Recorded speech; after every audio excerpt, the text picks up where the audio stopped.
mikir. Jadi mikir terus ya. Tapi saya ajak teman-teman nggak mikir yang berat-berat aja,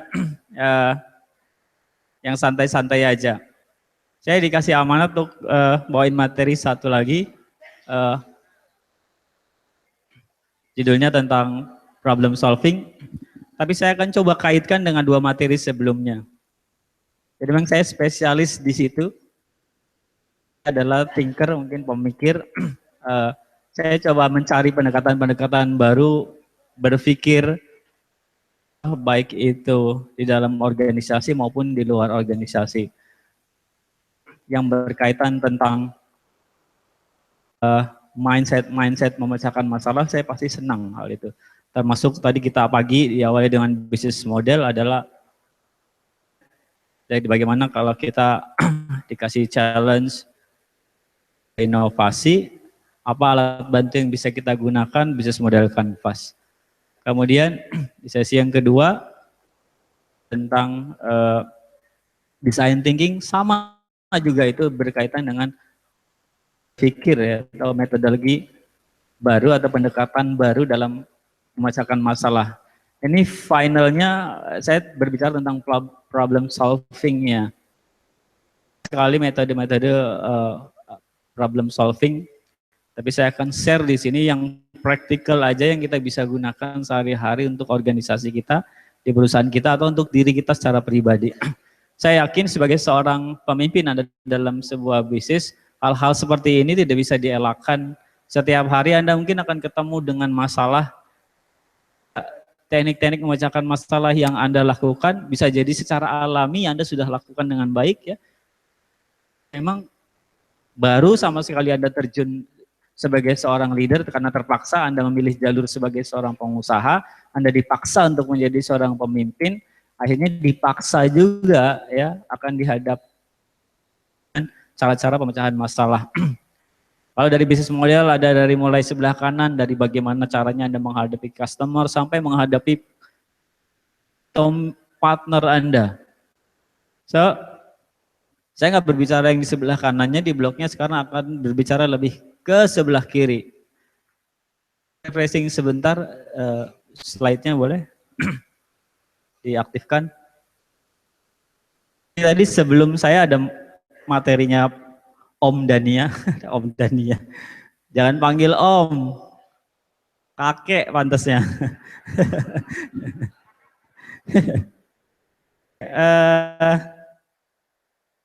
Ya.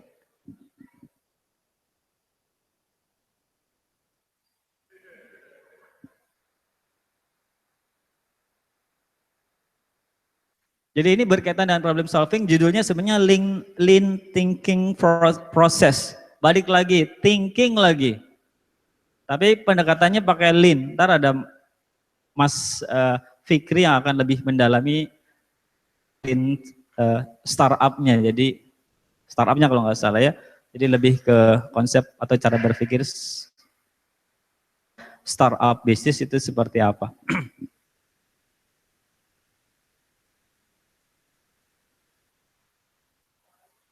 Connect. Gimana connect kalau nggak ada sumber? Nggak nyolok. Oh, ininya nih. Problem solving nih. Connect kalau nggak ada yang colok. Atau Wi-Fi. Untuk ya, refreshing sedikit tadi materinya Mas Dania. Kalau slide-slide jukan ya insya Allah. Ngomongnya juga menyejukkan ya insya Allah. Refreshing sedikit ada materinya Mas Dania tadi. Dari awal kemarin materinya Mas Gajan tentang 5 tangga bisnis kalau nggak salah. Ya, di situ ada starting. Ada starting di sini ya belum apa-apa. Benar gitu ya. Adalah profiting how to generate profit atau cash flow sebanyak-banyaknya di awal pendirian usaha Anda. Yang ketiga systemizing, oh nggak salah gitu ya, betul. Yang keempat multiplying, mulai bermitra, ya, membesarkan bisnis Anda, entah itu bentuknya franchise kah, atau buka bisnis baru, atau kasih kesempatan sama orang untuk membuka bisnis, atau apapun itu yang bentuknya adalah bisnis atau membesarkan bisnis. Yang terakhir adalah freedom atau financial freedom. Anda lepas dari ikatan yang berhubungan dengan usaha karena Anda sudah sangat mandiri baik secara bisnis maupun finance-nya. So, di mana materi saya saat ini posisinya? Hampir di setiap tangga ini akan ngikut karena ini hal-hal mendasar ya, konsep berpikir. Yang kedua, saya juga mau refresh Anda. Tadi barusan sekali Mas Dania selesai ngasih materi tentang accounting for business owner, di mana ada 3 indikator yang teman-teman harus tahu ya sebagai seorang business owner. Kenapa indikator ini harus kita ketahui? Karena ini akan arahan sebaiknya keputusan apa yang harus Anda ambil sebagai seorang business owner. Mau lari ke depan mengejar atau sales yang dinaikkan atau efisiensi dalam hal produksi yang harus Anda kejar. Anda tidak bisa melakukan atau mengambil sebuah keputusan tanpa ada indikator ini. So, saya persingkat kalau yang saya buat di sini ini namanya balance sheet. Balance sheet ya, neraca, dikasih warna biru. Kalau yang ini apa kira-kira? Yang kuning, ya, apa ini? Ya, laba rugi, ya. Yang sebelah yang merah ini adalah profit loss. Itu aja sih sebenarnya bahasanya accounting.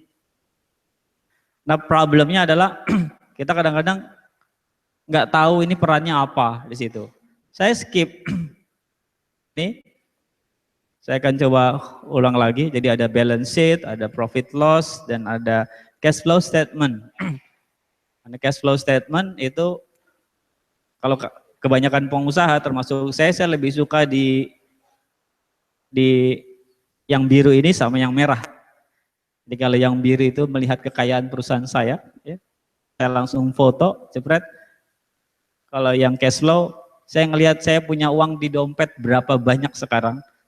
Saya bisa ambil keputusan apa aja bisa kalau dompet saya selalu terisi dan saya nggak perlu takut. So, nah kalau saya kasih kondisi seperti ini, tadi Mas Dania sebenarnya sudah singgung beberapa, cuma saya singkat. Ini ada hubungannya dengan materi saya berikutnya. Jika Anda seorang business owner atau pengusaha, ada 2 kondisi seperti ini. Ada di sini sales 1000, expense 96, di sini sales 100, expense-nya 96. Kalau tadi Mas Dania ngajak berpikir dari ujungnya apa? Profit. Coba Anda cek di sini, ini sama atau sama? Anda nggak bisa pilih ya. Sama. Berapa profitnya? 4 triliun ceritanya ini ya. Supaya senang. Ya. Supaya semangat kita. Jadi kalau $4 nggak enak. 4 triliun misal di sini. Nah saya tanya, ini nggak ada yang benar, tidak ada yang salah juga. Ini cuma mindset, balik lagi ini adalah mindset berpikir Anda. Siapa yang pilih sales 1000 dengan expense 996? Cung your hand. Ada 1, 2, 100 orang. Oke. Yang sebelah kanannya lagi. Siapa yang pilih sales 100? Expense-nya 96, nah profit yang serupa. Keduanya nggak kebayang Mas soalnya. Saya mau minta pendapat aja. Saya bilang nggak ada salah, nggak ada benar. Yang tadi yang memilih sales 1000 bisa kasih komen nggak? Kenapa Anda pilih itu? Ya, yang 1000 tadi ngaku, silakan Cung berdiri. Ada nggak? Kenapa pilih yang 1000? Anda lebih suka yang 1000 dibanding yang sebelahnya 100? Halo, ya Mas.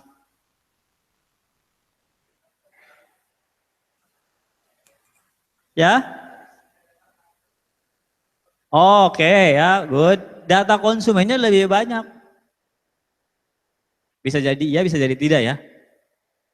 Jadi ternyata konsumennya sekali beli itu langsung 100, 100, 100, 100 gitu ya.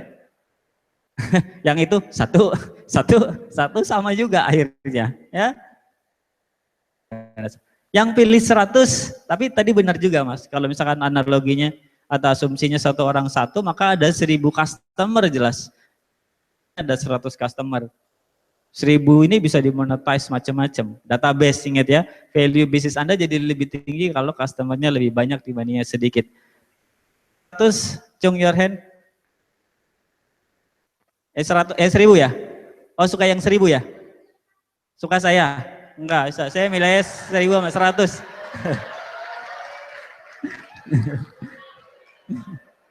Udah punya suami.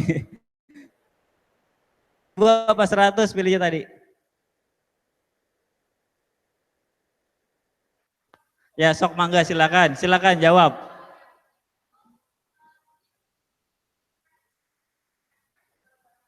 Oh prestis dong, weh omset gue 1000 triliun gitu kan, omset. Untung berapa bro? 4, sama aja. Saya nggak tahu ini nggak ada yang benar nggak ada yang salah, ini mindset dari cara berpikir. Tadi yang pilih 100? Ya 100 sebelahnya, ini nggak berantem mas berdua tadi? Hah? Oh ROI-nya lebih cepat. Dari satu angka gini aja, tadi indikator yang dihadirkan aja Anda punya interpretasi banyak. That's why kadang-kadang kita suka salah mengambil kebijakan kalau melibatkan sudah ada tim. Ada satu orang tim yang fokusnya di, saya lebih suka angka ini mas. Ada lagi satu lagi teman Anda atau partner Anda, ini harus dipertahankan, ini efisiensinya tinggi loh, gitu loh. Semuanya variable cost ini, variable cost. Benar nggak? Nggak ada fixed cost-nya ini, variable cost sudah bagus ini. Kalau variable semuanya bergantung terhadap variable cost, mending kerja sedikit untung gede. Tadi dikatakan. So, lupakan itu karena nggak nyambung sama yang bahas ini. Ya, saya cuma tanya, kira-kira artinya apa? Ada beberapa orang yang menganggap, kalau saya pilih sebelah kiri, sebelah kanan seandainya ya, sales 100 itu artinya produktivitas, expand itu artinya efisiensi. Tadi Mas Dani sudah sampaikan itu persis ya, sama persis. Jadi Anda mau ambil mana? Saya pilih produktif atau pilih efisiensi. Iya, ya baiknya adalah ya satu ya produktivitas, kejar sales sebanyak-banyaknya, satu ya efisiensi. Begitu kan logikanya. Tidak bisa jadi tidak bermakna apapun kalau tidak ada eksekusinya. Bermakna itu jadi masalah pada saat angka ini hadir dan Anda tidak melakukan apa-apa. Ya. Tidak sesuai. Nah, kondisinya akan jadi masalah. Terus apa ini maksud dengan masalah? Maka yang tadi, data yang tadi, saya ulang lagi. Mas, ini tuh bulan lalu mas, ini bulan sekarang. Kok ini jadi problem ini? Bisa jadi masalah, bisa jadi nggak masalah. Orang sales bilang, masalah. Orang produksi bilang, wah ini bagus. Padahal bosnya nggak peduli, nggak lihat ini, nggak lihat ini. Bosnya ngelihat angka 4-nya. Sales sama orang produksi, bosnya duduk-duduk, santai aja. Oh sama untungnya, gitu loh. Jadi apa yang dimaksud dengan masalah? Ya? Apa? Singkat-singkat aja deh. Jadi masalah itu pada saat misal kita membahas produksi ya, kapasitas produksi yang actual itu udah tidak lagi sama dengan kapasitas produksi yang ideal. Kita udah punya idealnya sekian. Kalau kapasitas produksi kita adalah 1000, kenapa diturunin jadi 100 misal begitu? Ya. Atau kapasitas sales kita adalah 1000, kenapa kok cuma bisa dapat 500? Karena apa? Karena kita sudah tentukan. Tadi Mas Daniel bilang projectionnya sudah jelas sekian. pada saat tidak sesuai dengan projection, karena ada sesuatu nih yang salah. Bagaimana cara kita mencari sumber masalahnya apa? Kalau kita nggak biasakan dengan angka seperti ini, karena ukurannya pengusaha itu cuma ini dong, angka waktu itu doang, ya nilainya tuh itu. So jadi problem, setuju ya? Saya kasih contoh, misal kasus-kasus seperti ini kapasitas ideal. Tadi sebut saja ini 1000, ya, customer demand-nya adalah sekian, kapasitas idealnya buat proyeksinya seperti itu. And then ternyata prakteknya, ya, kita bisa mengejar produksi, ya, kapasitas aktualnya hanya setengahnya ceritanya. Ya. Dengan proyeksi yang kita buat ini bisa dikerjakan satu shift ideal, ternyata faktanya enggak. Nah, saya tanya pada Anda, Anda lakukan untuk mengejar kapasitas sesuai sama kapasitas aktual.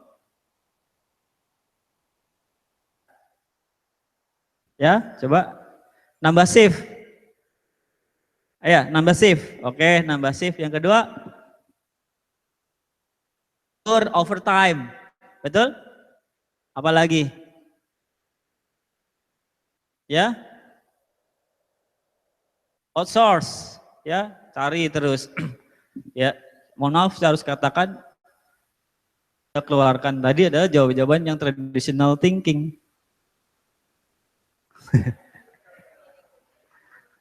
Iya, itu traditional thinking. Ya, rata-rata teman-teman akan mengatakan sekian gitu. Itu jawaban paling gampang seorang business owner atau bos. Jadi mindset Anda masih bos nih. Pokoknya gue nggak mau tahu. Kalau hitungannya begini berarti kali 2 aja shiftnya. Atau lembur overtime. Waktu kerjanya ditambahin orangnya serupa. Yang tadinya 6 jam jadi 12 jam. Atau yang tadinya 1 shift jadi 2 shift. Paling gampang. Jadi konsepnya nggak ada di situ. Karena itu pakai konsep traditional thinking solving. Ya, so tadi saya jelaskan bahwa cara berpikir traditional thinking adalah ya nambah. Atau nambah waktu.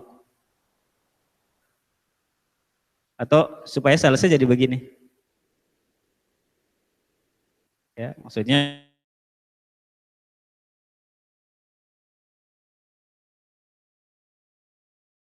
aja 2 shift jadi problem juga. Kayak kasusnya kayak ini. Satu shift segini, 2 shift segini utama. So nah ini saya perkenalkan satu konsep problem solving yang namanya lean thinking. Lean thinking process atau apapun namanya itu banyak sekali. Jadi bagaimana caranya, balik lagi ya, bagaimana jika, bosen ya dengan pertanyaan ini, bikin kita mikir soalnya. Coba kalau nggak ada pertanyaan gini kita nggak akan mikir, bagaimana jika kita tetap ya membuat produksi tersebut dengan satu shift, tapi bisa mengejar kapasitas aktualnya sesuai dengan kapasitas ideal. Jangan langsung ambil keputusan, kita cek dulu. Ada apa masalahnya di situ? Efisiensi problem, hampir semuanya. Ada masalah di efisiensi nih. Waktu kerja kita, ya, ukur, kita mungkin belum punya standar operating procedure yang maksimum.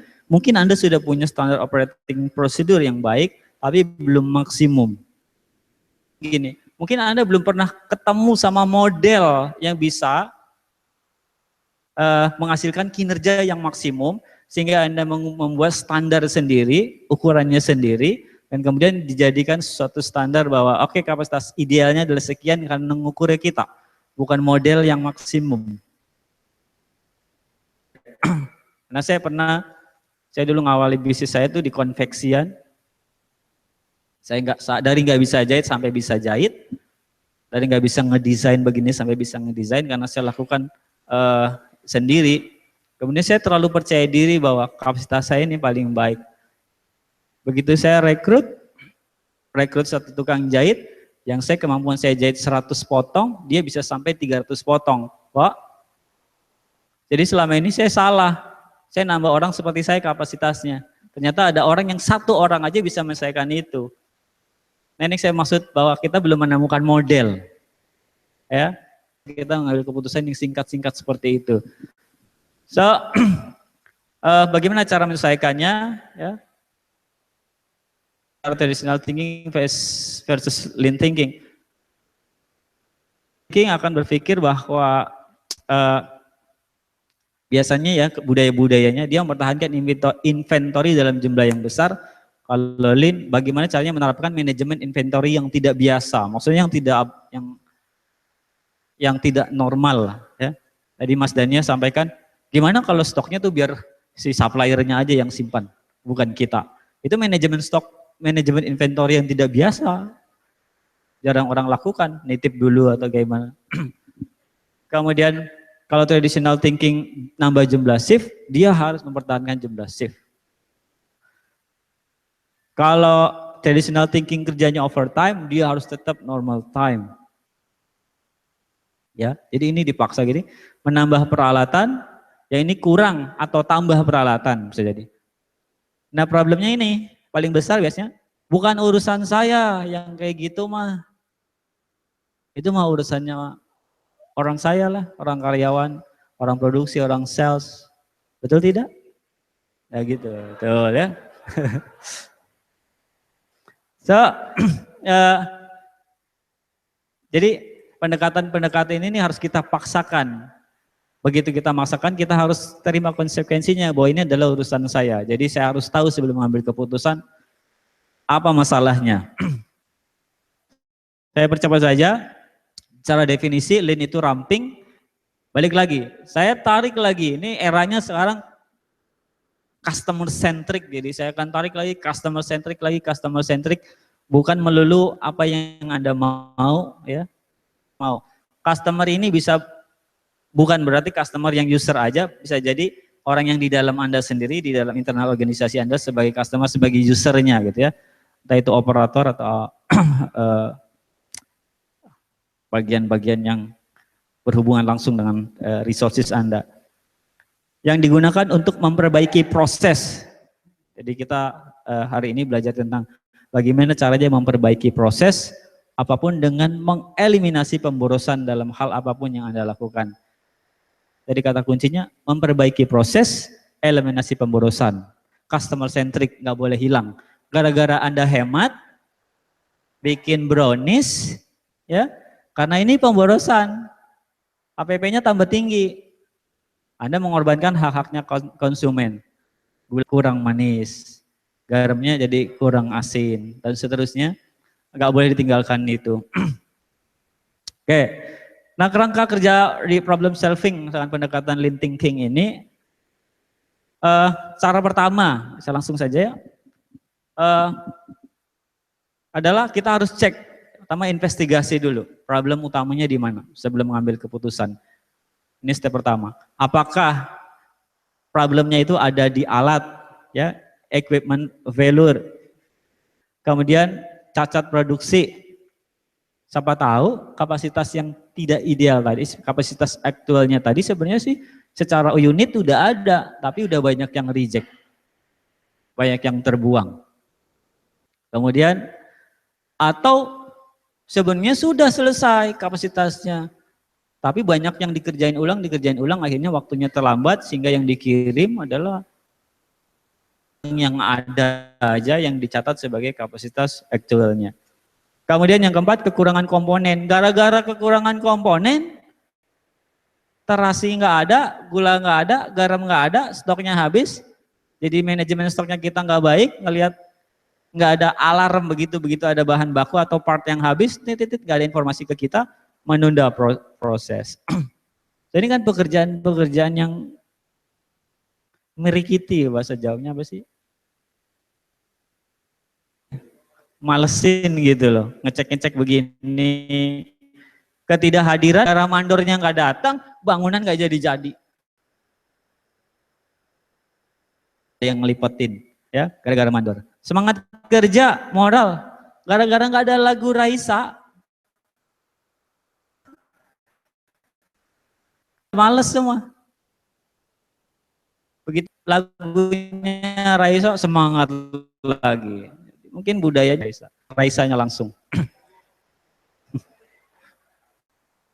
Lebih semangat pribadi operator ya. Off the record. Off the record. Terlatih atau lack of training teman-teman atau desain atau alat bantu. Cobain pakai itu ada di apa di list ini ya. Jadi kita jangan buru-buru mengambil kesimpulan dengan cara kita kategori. Nah, kalau Anda tanyakan sama tim Anda atau sama karyawan Anda atau sama operator Anda, mungkin yang akan keluar kenapa itu masalah, dia yang keluar alasan terus. Benar nggak? Alasan umumnya. Atau Anda cek satu persatu. Apa itu terjadi? Atau bisa dikategori investigasinya. Mana ini yang masalahnya adalah berhubungan dengan manusia. Ya, si ini malas, si itu malas, si itu nggak hadir, itu lebih kepada ke human. Yang masalah nih. Ini salah. Mesinnya nih. Yang keempat adalah material. Umumnya bisnis-bisnis Anda yang berhubungan dengan masalahnya seperti ini yang terjadi dalam sebuah perusahaan. Nah, buat biasanya kalau nggak di investasinya.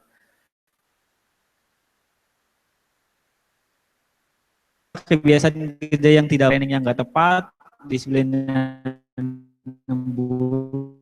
buruk, turnover yang tinggi, dan ada turnover yang tinggi, tanda tanya tuh, apa nih masalahnya?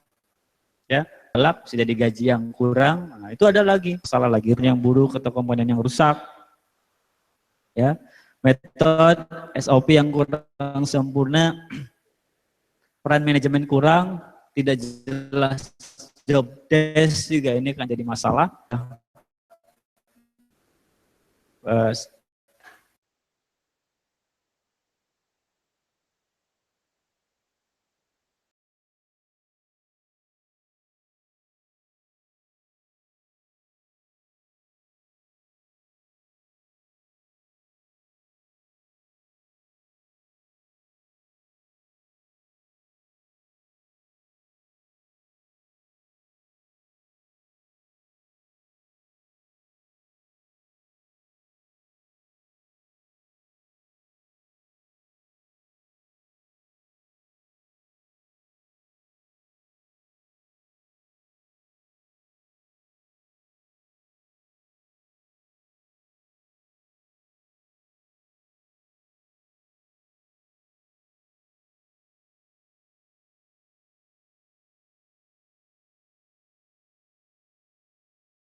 Ya jangan hujan Pak, oh ya ada repot, ya ini nggak kelar-kelar.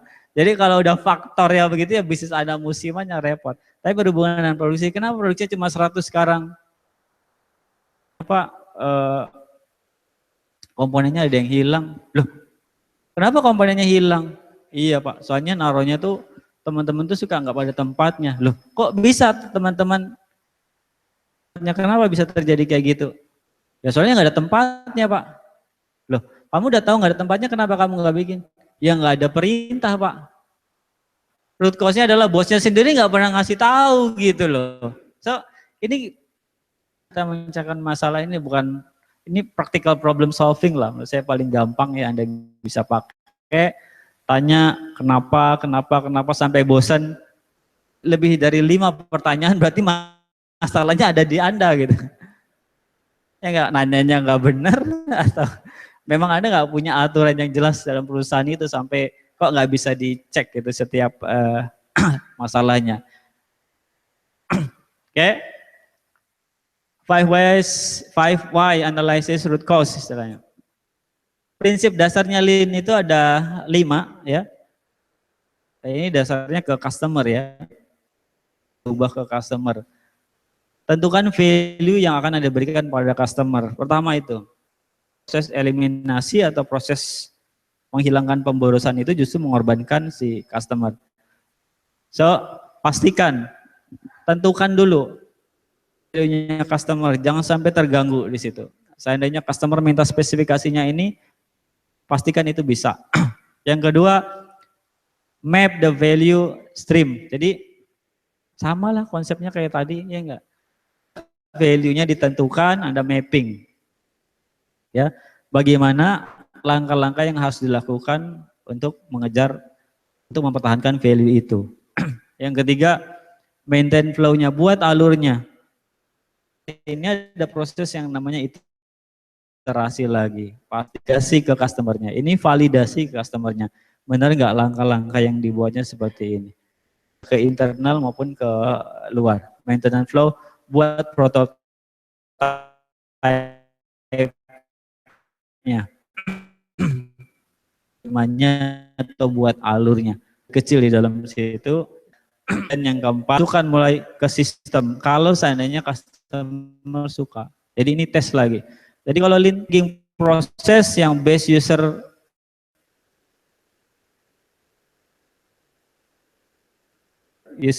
yang di situ, lupa bahwa sekarang ini harus si customer. Bapak kayak paling gampang kayak misalkan Anda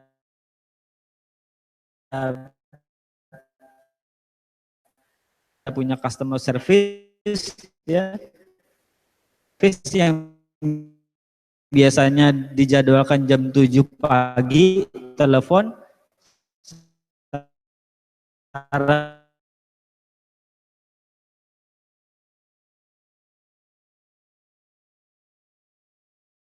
customer service. Maksud sederhananya, bahwa ini harus dipastikan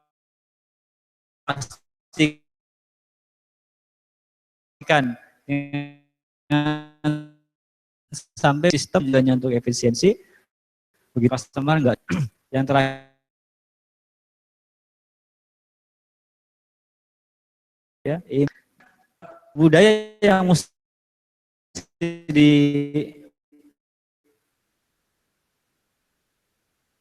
bisnis kita tuh selain tadi inovasi, belum setiap langkah yang kita buat itu mesti ada improve. Ini budaya ini yang harus kita ya. So, metode lain ada metode lean benar untuk memperbaiki, saya ulang lagi, memperbaiki proses dan mengeliminasi pemborosan.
corrective actionnya, jangka panjang pemecahan masalahnya. So, untuk bagaimana caranya mengimprove secara bertahap dan kontinu, kemudian mengeliminasi pemborosan, ini saya adaptasi dari Toyota Production System, jadi memang terkenal ya.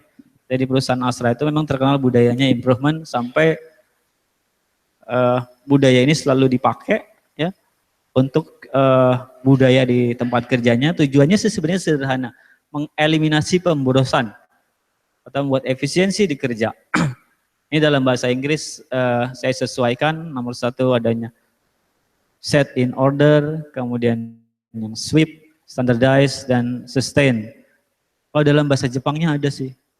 Mungkin yang teman-teman yang pernah bekerja di industri ini familiar banget dengan budaya kerja seperti ini, ya. Atau seiri, ya, mengatur, membereskan, merapikan, pisahkan yang perlu, singkirkan yang tidak perlu. Anda bisa lakukan sekarang, singkirkan yang tidak perlu. Pemborosan tempat, singkirkan ya.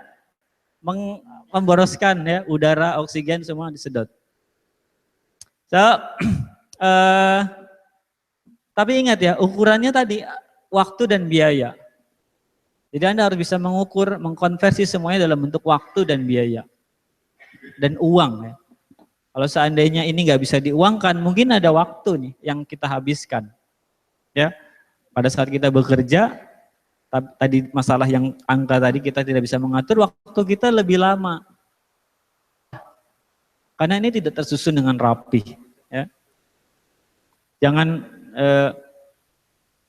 Anda mentang-mentang gitu ya, wah saya business owner, saya juragan, sukanya Anda melakukan hal-hal yang di luar ya prosedur yang sebenarnya Anda buat sendiri, sehingga membuat rumit pekerjaan staf Anda atau karyawan Anda, karena yang dibuatnya tadi sudah teratur jadi nggak teratur, bikin aturan sendiri, labrak sendiri. Kerjaannya bos biasa begitu. Yang kedua, set in order atau seiton. Siapa yang merasa seiton? Seiton, bukan syaiton ya. Seiton. Seiton, gimana sih bacanya? Atur, susun, dan urutkan. Hampir sama. Di set in order ini Biasakan Anda mulai mengelompokkan agar mudah dilihat. Mudah dilihat. Jadi perusahaan-perusahaan asing, ya Anda yang punya usaha itu, biasakan tuh semuanya serba terlihat. Tujuannya apa? Mempermudah. Jangan cari toilet, mau cari toilet aja lama karena harus cari bacaannya dulu. Bacaannya disembunyiin di lantai lagi, toilet. Nah biasanya orang cari toilet ke atas. Anda taruh di lantai, setengah mati orang yang nyari. Ya. Untuk arah yang jelas. Sudah ini seperti SOP-nya lah. Ntar diajarkan sama Mas Angki ya, masalah tentang SOP, bahas standar yang lebih mudah.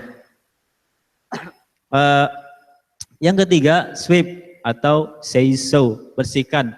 Jika melihat sesuatu yang kotor, segera bersihkan. Jangan waktunya dihabiskan begitu mau mulai kerja, bersihin dulu. Sebelum pulang kerja, biasanya bereskan, rapikan, udah standar seperti itu. Nah kita nggak peduli kadang-kadang karena kita nggak biasa ukur kerjaan-pekerjaan ini dengan waktu dan uang. Ya, mungkin karena di Indonesia waktu kerjanya masih santai, tidak seperti di luar yang begitu ketat. Bahwa setiap kegiatan harus dinilai dengan setiap waktu yang kita pakai harus dinilai dengan uang. Ini akan jelas dampaknya. Apalagi produksi yang Anda sudah besar ya akan jelas sekali. Yang keempat ya, yang kelima, standardize atau seiketsu. Jadiin standar. Kerjakan apa yang Anda tulis. Ya, prinsipnya seperti itu. Set in order dan sweep jadi kebiasaan. Ya, bagaimana caranya bikin jadi kebiasaan ya tadi. Setiap itu dituliskan, jangan malu-malu tulis. Ya, biasanya perusahaan-perusahaan dengan manajemen mutu yang tinggi bisa melakukan hal ini. Keren-kerenan aja tujuannya tadi, eliminasi pemborosan.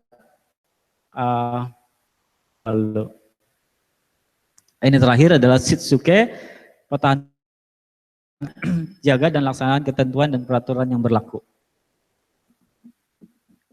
Oke, ini teori-teori aja.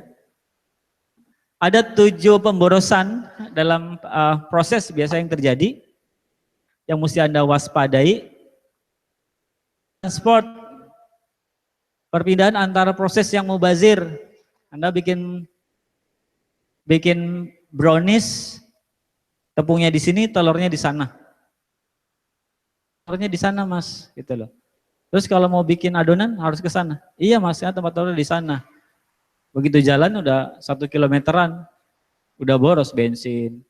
Ya, nggak 1 kilometer, 1 meter aja kalau di pabrik-pabrik itu dihitung. Jadi memang harus sangat cepat. Ya, semua bahan baku yang akan diproses harus terlihat mata. Pindahan antar proses ya, dari packaging, delivery, semua. Kalau Anda coba hitung dengan biaya, kelihatan tuh, ternyata sebenarnya kita melakukan pemborosan. Saya punya cerita, punya teman, itu punya usaha bisnis sofa seperti ini. Jadi di belakang warehouse-nya, di belakang pabriknya itu ada sampah-sampah, limbah-limbah begitu. Nggak boleh, saya minta sedikit nggak boleh. Karena itu sudah di packing, sudah diatur gitu sedemikian rupa. Saya tanya buat apa, ini kan sampah. Tanya, mas sampah ini bisa nyicil mobil. Nyicil mobil. Sampahnya bisa nyicil mobil. Jadi sampah-sampah busanya itu dikumpulkan bisa didaur ulang. Ya, diterima sama pabrik-pabrik lagi yang daur ulang di situ. Dalam 1 bulan dia ngumpulin sampah bisa buat cicil mobil. Kalau dia nggak mikir ke sana mungkin itu pemborosan gitu loh. Karena itu bahan baku yang kelihatannya sisa padahal ada nilai jualnya. So sama saya ini anak nggak sekolah. Pikir begitu, ini pemborosan mas kalau dibuang. Nah, yang kedua adalah inventory, stok barang yang tidak punya nilai tambah. Kalau prinsip akuntansi tadi, kalau ada inventory kita yang justru numpuk terus, banyak sekali teman-teman yang pedagang keturunan itu, biasanya supplier saya orang Chinese itu, Apalagi yang tekstil tuh suka numpuk-numpuk barang yang dari tahun lalu. Terus saya tanya ini buat apa kok? Apa-apa katanya, ntar juga bisa dijual lagi. Padahal ada lagi tren-tren yang baru, bahan-bahan yang baru. Cuma dia bilang, ntar juga ini tren lagi, berapa tahun lagi kok? Nggak tahu, paling 10 tahun lagi kayaknya tren lagi. 10 tahun itu di gudang itu numpuk tekstilnya, barang tekstilnya. Barang-barang apalagi yang sudah ketinggalan zaman, misalkan dulu handphone Nokia yang 3310, masih ada sarungnya di situ. Siapa yang mau beli dalam hati? Masih dikumpulin, ntar juga bisa buat aksesoris katanya, aksesoris. Nah, inventory stok barang yang tidak punya nilai tambah, kecuali simpan itu makin lama disimpan makin tumbuh. Misal contoh biji kopi, katanya yang makin lama makin mahal. Ya, ganja itu makin lama makin mahal itu. Anggur ya. Nah, coba Anda praktekkan itu ya. Stok barang yang tidak punya nilai tambah. Kadang-kadang kita nggak tahu, ya. Movement, pergerakan yang mubazir dalam satu proses, ya. Tukang jahit juga ambil bahan, ambil sleting, ngambil benang, semua sudah diukur. Maka tadi saya sampaikan kalau kita tidak punya model yang bagus, pakai standarnya kita, ntar standar kita ya begitu, kapasitasnya di bawah actualnya terus ya. Yang keempat, waiting. Orang atau bagian yang harus menunggu siklus kerja. Nah pastikan dalam satu rangkaian kerja itu jangan ada yang nganggur di situ. Memang prakteknya susah. Apalagi pekerjaan Anda memang berseri begitu. Packaging gimana kalau belum selesai gimana? Ya cari kerjaan lain, tak lipat-lipat atau apa. Atau nggak lipat-lipat, pindahkan ke shift yang lain atau ke proses yang lain untuk membantu di situ. Mungkin resikonya Anda akan bayar upahnya. Tunggu proses itu berjalan, Anda pindahkan ke proses yang lain, bisa membantu. Jadi begitu sudah masuk ke step yang ketiga, dia akan balik lagi packaging. Jadi gak ada yang nganggur di situ. Nah, delay ini kalau waktu dikonversi lagi dalam biaya, pemborosan lagi. Ya.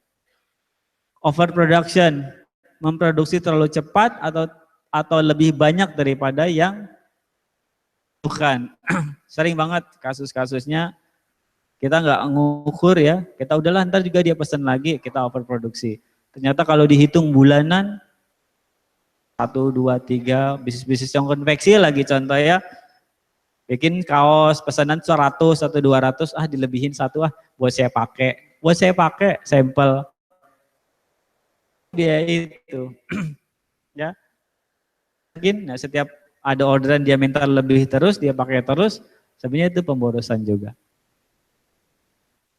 Punya baju, sudahlah pakai lagi. Atau yang berikutnya over processing, memproses melebihi standar yang diperlukan customer.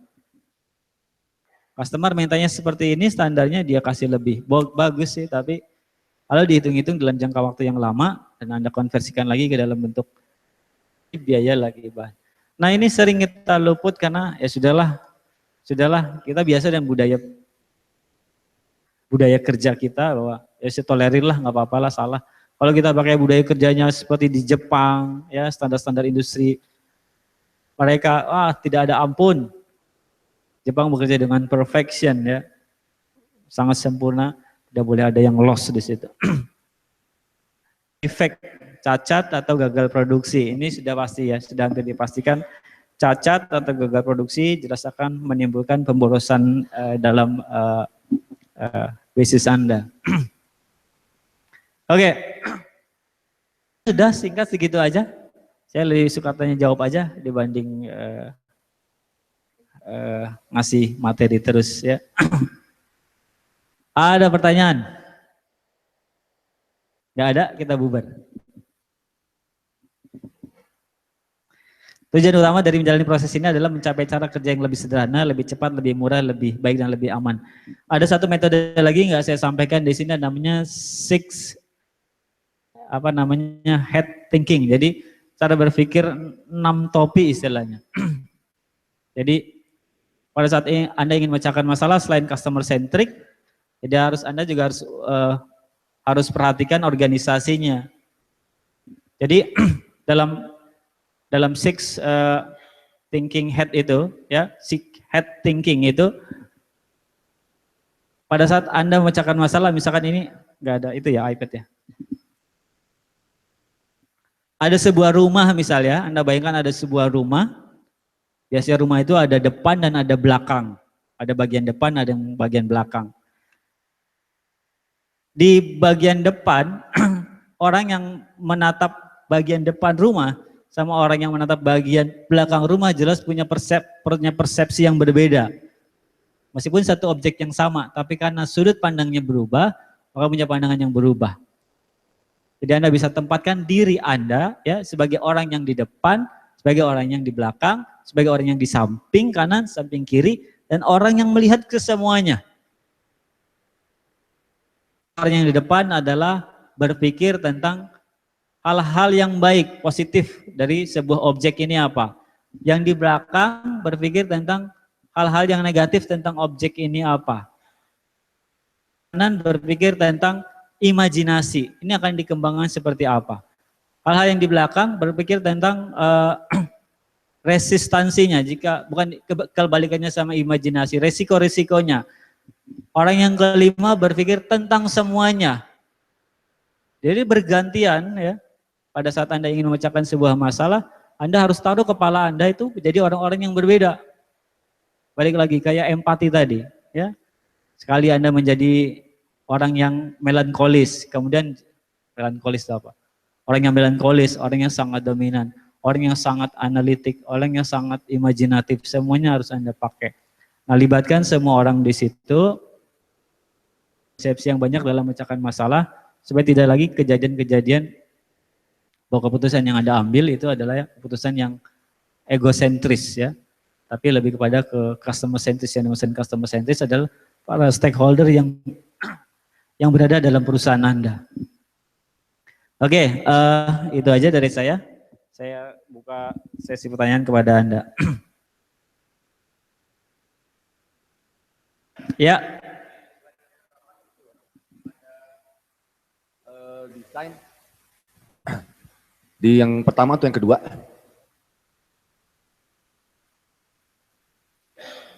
Nah, yang oh udah jauh itu ternyata. Tadi ada yang tentang moral. Oh itu ada. Oh di investigasi. Kalau nggak salah Mas. Oke.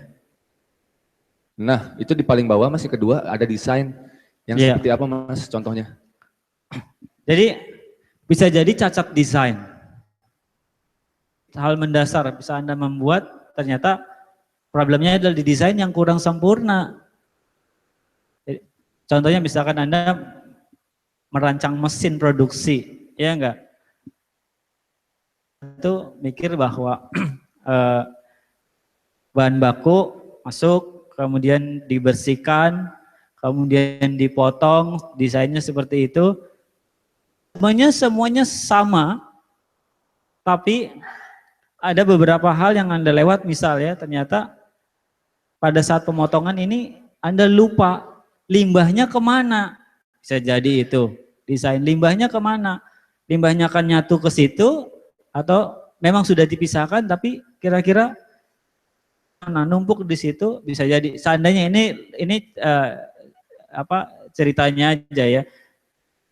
Limbahnya numpuk jadi menghambat, ada proses lagi pembersihan. Mesinnya yang cacat desain, bukan cacat desain, salah desain. Terlalu makan proses yang panjang. Seharusnya bisa dipangkas, misalkan bentuknya itu konveyornya U begini aja, ya U, atau bentuknya S, misalkan Anda pakai mesin konveyor gitu, entah itu pengering atau pengupas, pakai konveyor, tapi Anda pakai yang lurus aja, makan tempat, pertama kali lurus aja, ya. Yang kedua, prosesnya jadi panjang, orang kalau mau ngambil ke sana harus lari dulu ke sana, ya. Nah kalau misalnya desain Anda bagus, Anda sudah pikir, makanya ini user centris. Berpikir sama usernya, dia sukanya kayak gimana.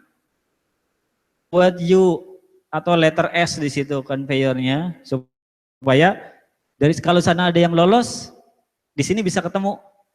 bisa lagi ketemu sampai di level tikungan yang kesekian Anda bisa temukan dalam satu jangkauan saja. Nggak harus ke sana dulu. Oh iya, tolong ambilin. Itu lewat gitu. Nah, ini maksud dengan desain adalah seperti itu. Jadi ya ini udah mendasar kalau sampai desain ya, sampai gitu ya Gazan. Oke? Ada pertanyaan lain?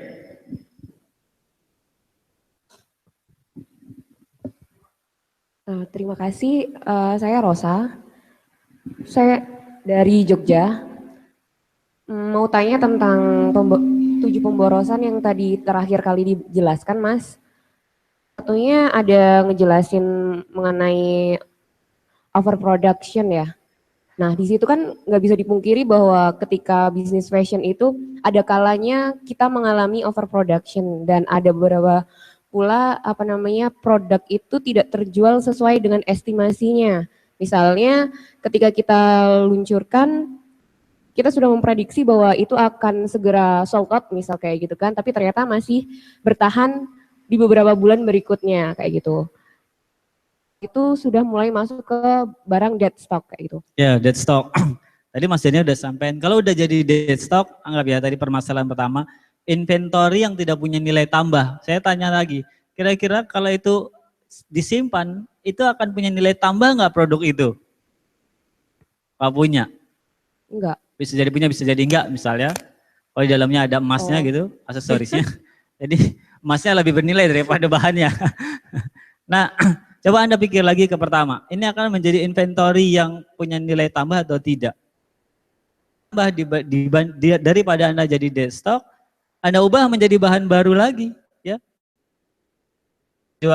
Bisa Anda jual dengan harga pokok produksinya tadi sesuai supaya Anda bisa membeli bahan yang punya nilai tambah jadi bahan. Sekarang inventorinya berubah jadi yang punya nilai tambah, Anda ubah ke produk yang baru.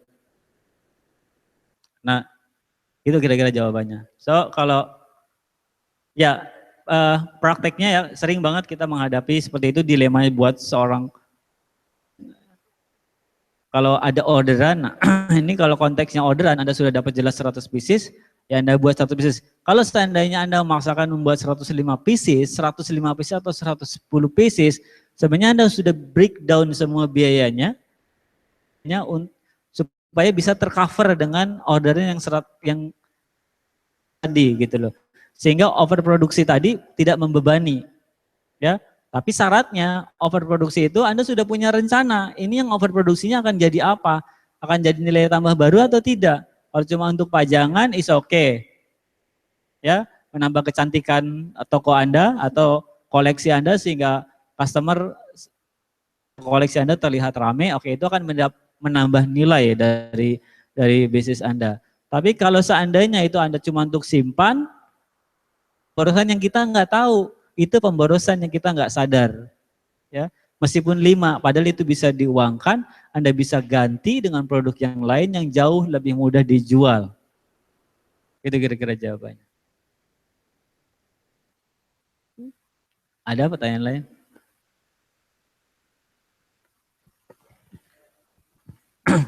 Jadi inventorinya pastikan ya.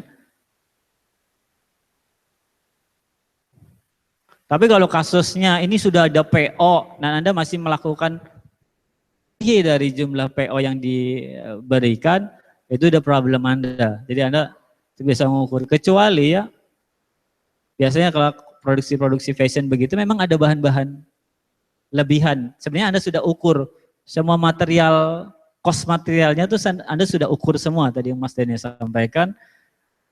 Dan Anda ada kelebihan, yaitu keuntungan Anda harus bisa dikonversikan dalam bentuk entah itu jadi produk yang baru atau produk yang serupa tapi dijual ke tempat yang lain. Oke. Ya. Ya. Ya, sore Mas Kuku. Ya. Ya, terima kasih. Saya nggak nanya, tapi curhat aja lah ini. Bicara inventory, kemudian bicara proses, itu yang menjadi concern saya tahun ini. Saya lupa perkenalkan dulu, nama saya Iwan Rusmana dari PT Cipta Medica Indonesia. bisnis saya di bidang alat kesehatan. Bisnis prosesnya kita mulai dari impor, jadi produksi kita di Cina, di India, kemudian kita sampai pasarkan di Indonesia. Nah, saya punya masalah, menurut saya sih cukup besar masalahnya. Kemarin yang berhubungan dengan inventory, kami loss potential profit 100 juta tahun 2016. Hal itu terjadi karena kita lebih berpihak ke customer centris. Jadi teknisnya kurang lebih seperti ini. Maksudnya berpihak ke customer centris itu gimana? Ini barang Alkas itu harus ready terus, harus ready stock terus. Jadi permintaan tinggi supaya bisa memenuhi permintaan, barang yang dari Cina dikirim harusnya lewat kapal gitu. Yang efisien lewat kapal, kita kirim lewat udara supaya nyampe di customer gitu, Pak. Jadi di situ. Tapi Anda sudah perhitungan cost-nya di situ? Sudah. Profit sih masih ada, tapi jika itu di shifting ke kapal, itu kita bisa profit lebih gitu. Nah, masalah saya yang saya belum nemu solusinya adalah sekarang inventory kita cukup tinggi, sangat tinggi rasionya. Nah, saya belum menemukan gimana cara menemukan inventory yang ideal gitu. Saya harus stok berapa untuk ini gitu. Nah, saya belum menemukan tool itu, Mas Kuku. Mohon pandangannya. Ya, seharusnya tadi Mas Dania sampaikan ya, ada di retail itu 30% dari warehouse-nya itu harus terisi stok. Kekayaan atau kesiapan bisnisnya 30% dari kapasitas stok. Ya, jadi misalkan satu ruangan itu berapa meter, 30%-nya harus isinya stok di situ. Nah, tapi yang perhitungan yang ideal sebenarnya nggak gitu.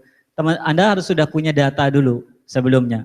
Jadi ada, sampaikan kalau disimak ada cash flow conversion-nya itu, cash flow conversion-nya dari cycles conversion cash flow-nya itu,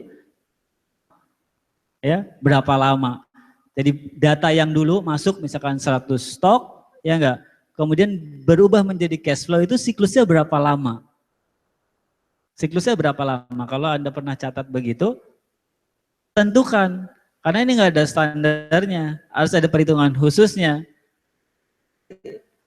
Dari inventory yang masuk ke Anda, terus berubah jadi cash flow itu dari 0 ya. Misalkan dari 0, Anda misalkan 100 tadi, sampai habis itu berapa siklus, berapa lama siklusnya habis.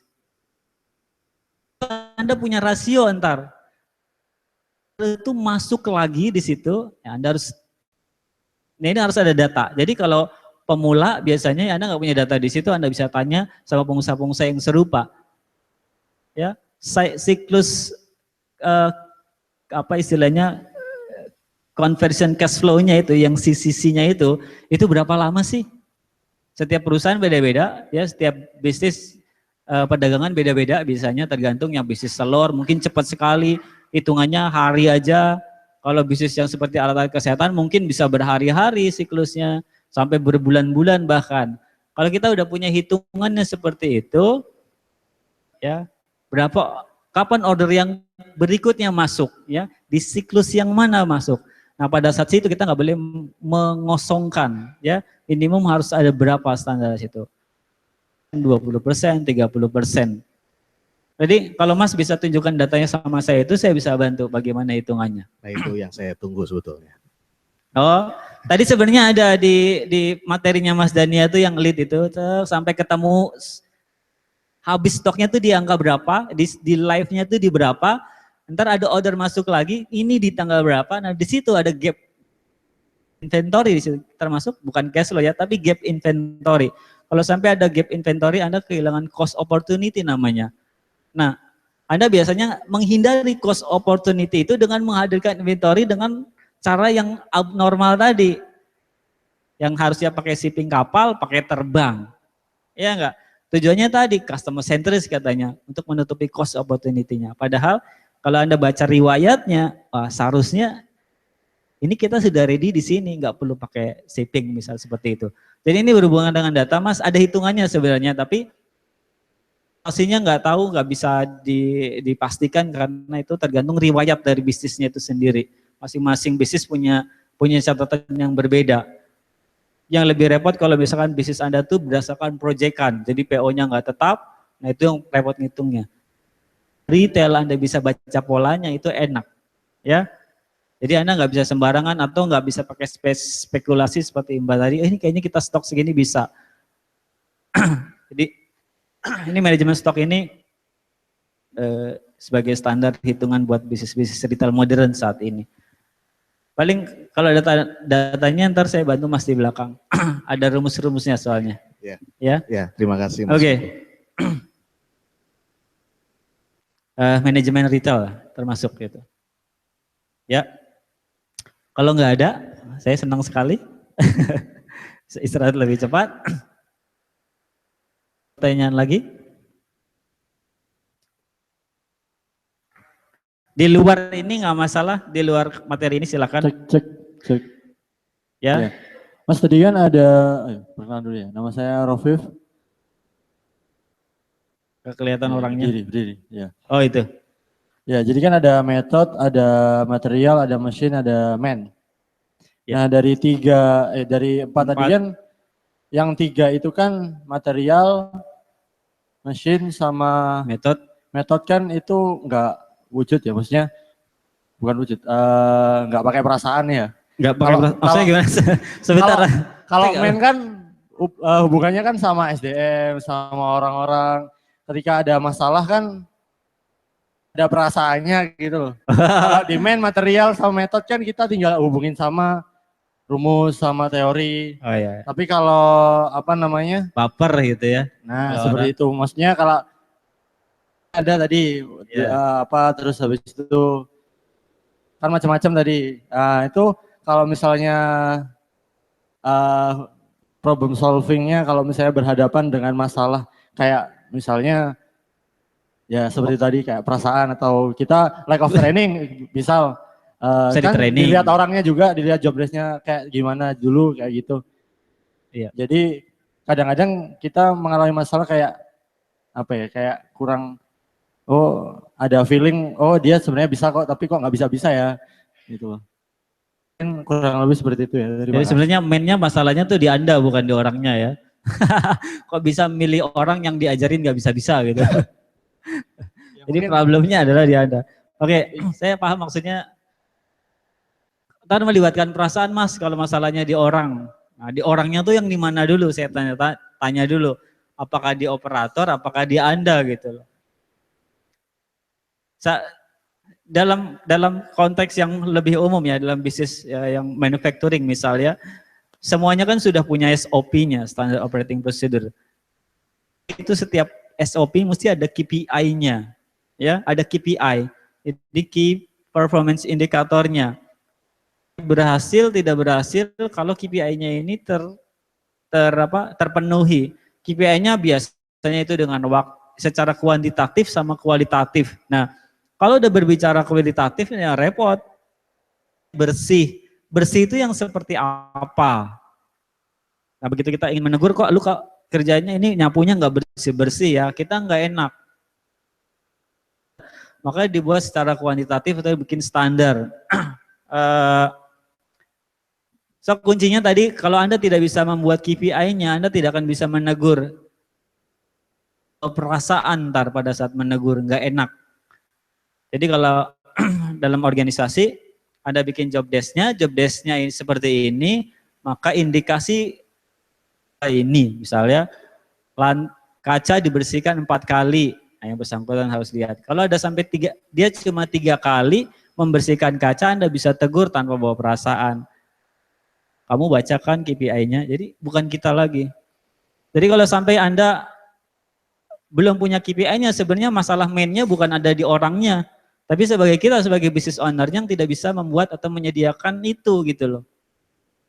Itu atau menyediakan forum atau penilaiannya, form penilaiannya, baik secara kuantitatif maupun kualitatif. Kalau kuantitatif bisa dihitung jelas ya, absensi seperti itu bisa dihitung.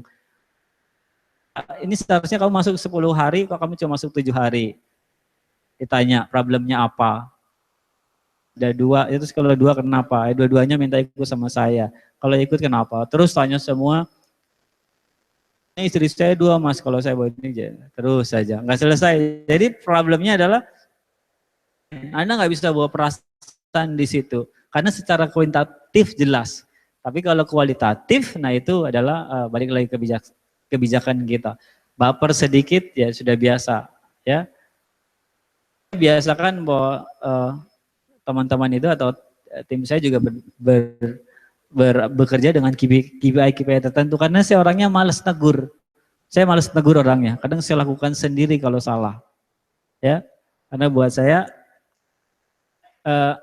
misalkan tim saya itu akan mulai kerja. Ya kalau staff yang kurang ajar ya sudah biarin aja biar masuk yang kerja katanya. Tiap hari dia diam aja, saya yang kerja terus. Nah, itu ya Mas, jadi jangan bawa perasaan.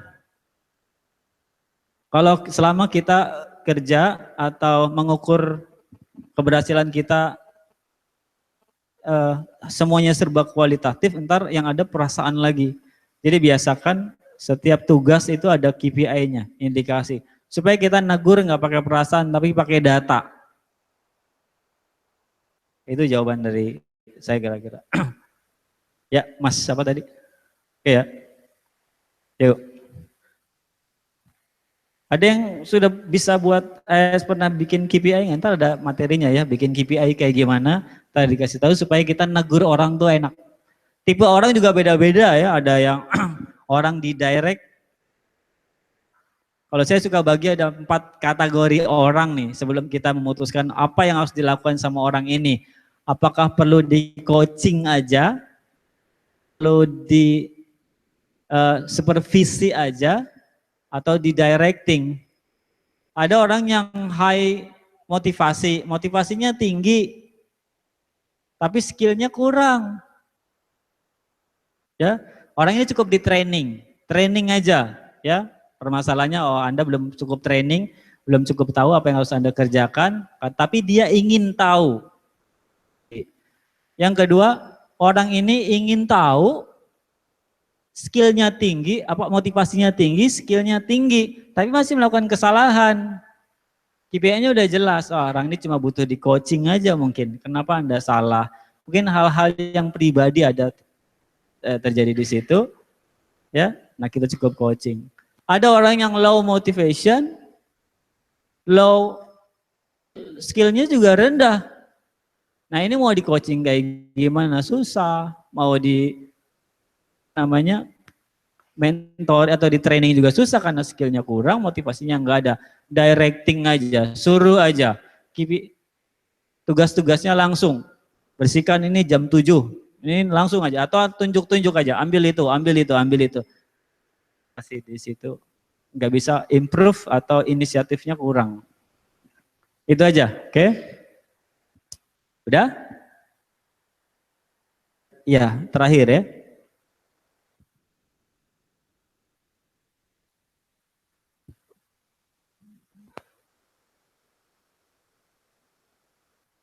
Ini jam-jam kritis ini soalnya. Antara mau tidur dan ngantuk, sama aja. Ya, lapar juga soalnya. Oke, Mas. Gak ada suaranya?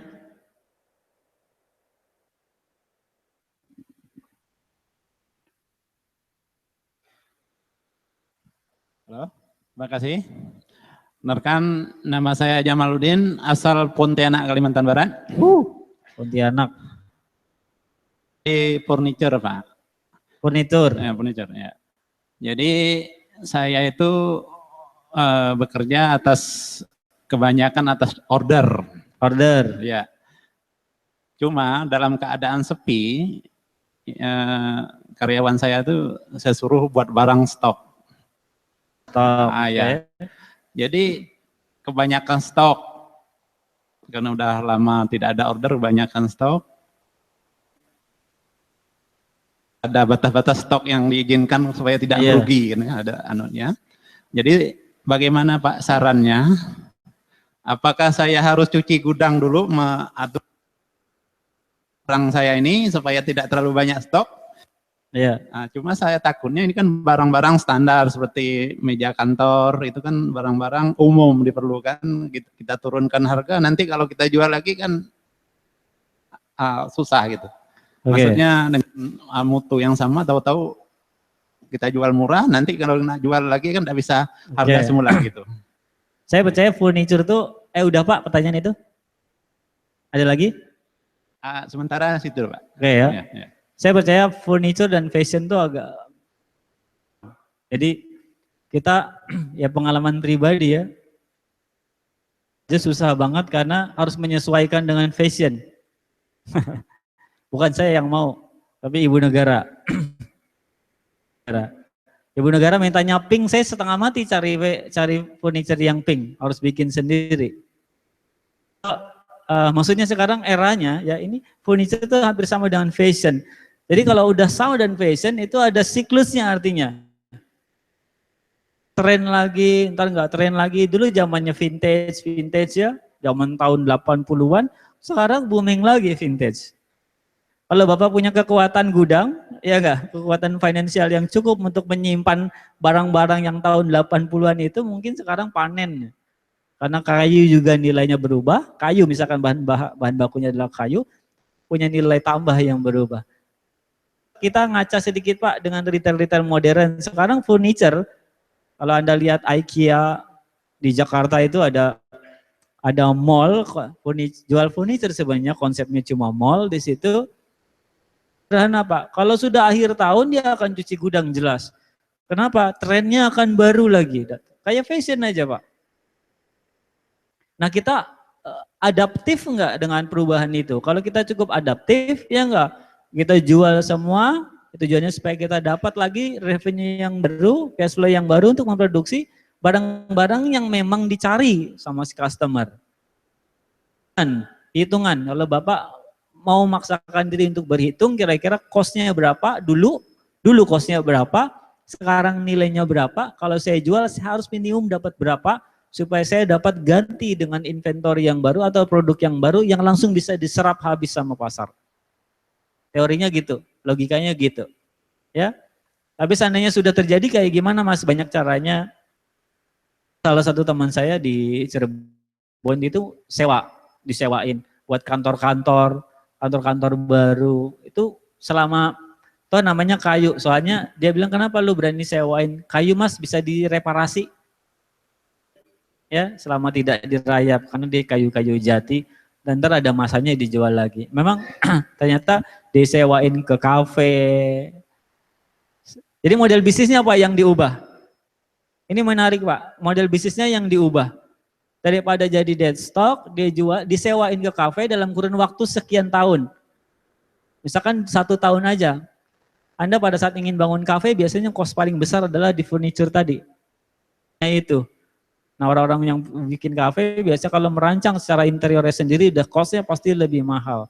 Dia coba dulu, dikasih penawaran, mau bikin kafe atau food court begitu udah sewa dulu selama 1 tahun. Dalam 6 bulan nggak bayar, tarik atau setiap pembayaran sekian. Nah, kalau lagi ada yang makan kursinya ditarik kan nggak mungkin Pak. Jadi mau nggak mau dia bayar. Nah ini model bisnis yang baru dia coba, ya enggak.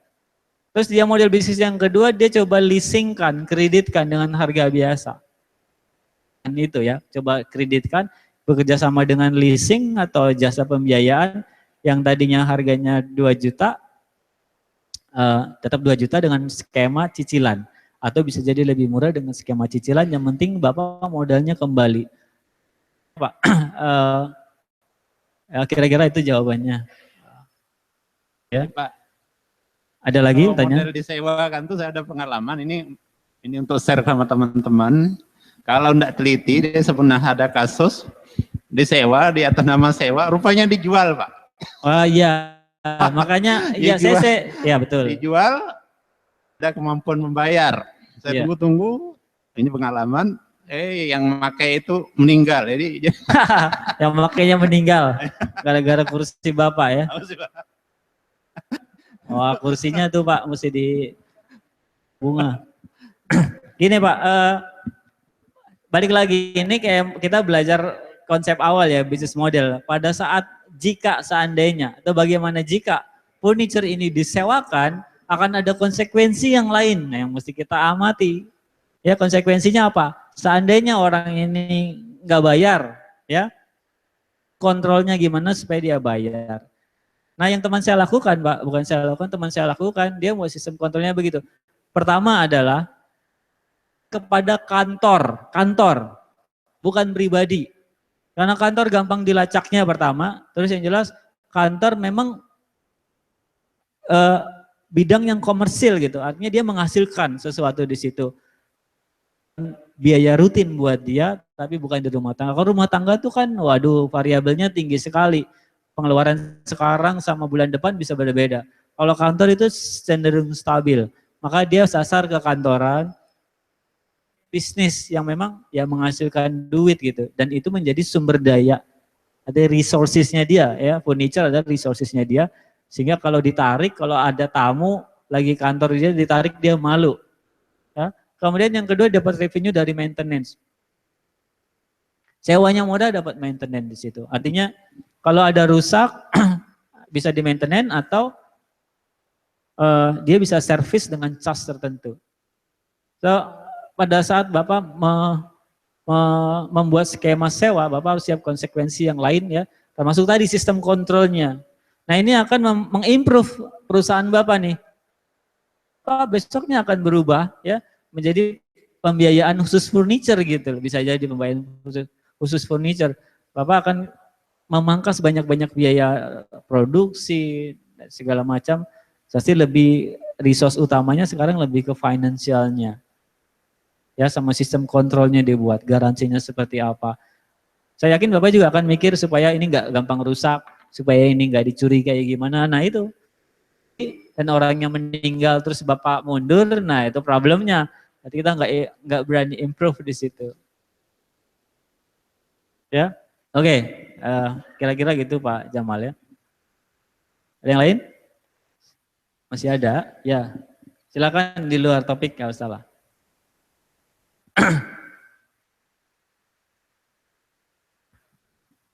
Ya, terima kasih Mas.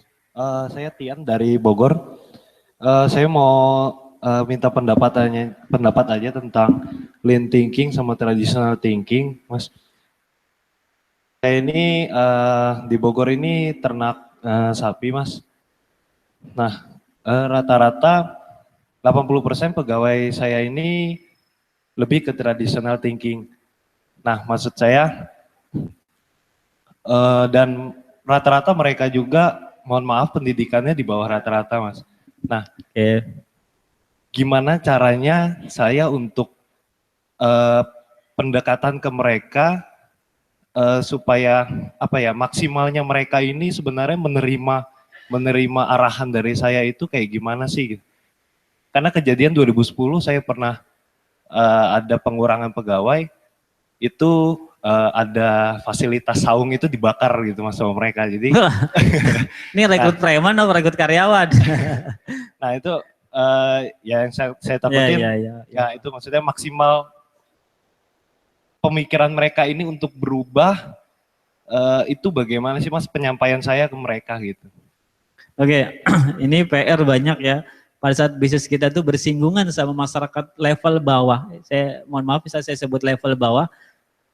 Itu kalau bahasanya Dodit tidak tersentuh pendidikan. Nah, level bawah gitu problemnya adalah masalah-masalah gitu membangun budayanya ini agak repot ya. Kalau saya punya cara, kita membangun budaya harus dari diri kita sendiri ya. Dari dirinya sendiri memberikan contoh. Tadi saya kasih 4 tipe orang kan. Jadi ini kategori tipe orang yang maksudnya motivasi untuk berbisnisnya, mengembangkan usahanya kita itu kecil pertama, atau mengembangkan dirinya sendiri kecil, dan skillnya juga rendah. Ya, jadi kalau Anda coaching, Anda mentoring seperti itu, mungkin hasilnya nggak akan berdampak signifikan, karena orang-orang seperti ini butuh direction. Perlu punya power personal power yang kuat untuk mendirect mereka. Jadi kalau directnya cuma aturan tertulis saja, satu mereka nggak bisa bacanya, mungkin mereka nggak ngerti maksudnya. Anda harus punya personal power yang kuat di situ. Ya, pendekatannya sangat persuasif. Biasa kalau di kampung personal powernya adalah duit. Kalau Anda punya duit banyak, aman semua, dia nurut. Nah problemnya kalau kita nggak punya duit kayak gimana? Ya sedikit-sedikit Anda mulai sisipkan ya 1-2 orang yang punya karakter bagus ya untuk memberikan dampak atau menginfluence teman-teman yang lain di situ. Ini pekerjaan kalau yang berhubungan dengan manusia agak repot ya, tapi menurut pendapat saya ya, Anda bisa mulai dengan budaya dengan penghargaan. Terus yang kedua pendekatan yang persuasif, Anda bukan dekatin orangnya tapi dekatin orang di belakangnya. Jadi Anda entah itu keluarganya, kekeluargaan lah. Saya yakin banyak juga contoh-contoh yang berhasil ya pada saat kita membangun perusahaan itu seperti membangun keluarga, bukan seperti perusahaan. Kan bahwa kita bos, Anda sebatas karyawan, nanti ikatan ke keluarganya makin kurang di situ. So, mulai pendekatan baru bahwa ini adalah keluarga, ya. Anda lakukan mereka seperti keluarga dan mulai Anda ajarkan sedikit-sedikit atau Anda sisipkan orang-orang yang lebih produktif dari mereka sebagai satu contoh. Jadi kalau contohnya kita kadang-kadang nggak ngukur mereka karena kamu kan sekolahnya tinggi, kamu ilmunya banyak. Kita masukin satu orang ya sebagai model di situ untuk contoh. Ditimpukin karena nggak suka, ya kalau bersentuhan sama orang-orang di bawah begitu.